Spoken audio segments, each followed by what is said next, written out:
தொகுதி மாறும் முக்கிய திமுக அமைச்சர்கள். ஸ்டாலின் கையில் எடுக்கும் பிரம்மாஸ்திரம். என்ன நடக்குது?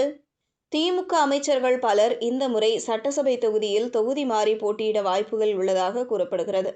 திமுக அமைச்சர்கள் தங்கள் தொகுதிகளில் கலவையான அரசியல் நிலவரங்களை எதிர்கொண்டுள்ளதாக தகவல்கள் வெளியாகியுள்ளன. அதாவது பலருக்கு எதிரான அரசியல் சூழல் அந்த தொகுதிகளில் நிலவுவதாக கூறப்படுகிறது. சிலர் வலுவான நிலையில் இருந்தாலும் மற்றவர்கள் கடும் தேர்தல் சவால்கள் மற்றும் மக்கள் எதிர்ப்பை எதிர்கொண்டுள்ளனர். மாநிலம் முழுவதும் பல தொகுதிகளில் கள யதார்த்தம் அமைச்சர்களுக்கு எதிராக உள்ளதாக கூறப்படுகிறது. தூத்துக்குடி தொகுதியில் மூத்த அமைச்சர் கீதா ஜீவன் தொடர்ந்து வலுவான நிலையில் உள்ளார். அப்பகுதியில் அவரது செல்வாக்கு உறுதியாக உள்ளதோடு பெரிய அரசியல் சிக்கல்கள் இல்லை. ஆனால் அமைச்சர்கள் பெரிய கருப்பன், பிடிஆர் பழனிவேல் தியாகராஜன் ஆகியோர் அவ்வளவு வலுவாக இல்லை. மூத்த அமைச்சர் தங்கம் தென்னரசு, மூர்த்தி வலுவாக உள்ளனர். அவர்களின் செயல்பாடு, அரசியல் மற்றும் உள்ளூர் ஆதரவு அவர்களுக்கு தொகுதியில் சாதகமாக உள்ளது.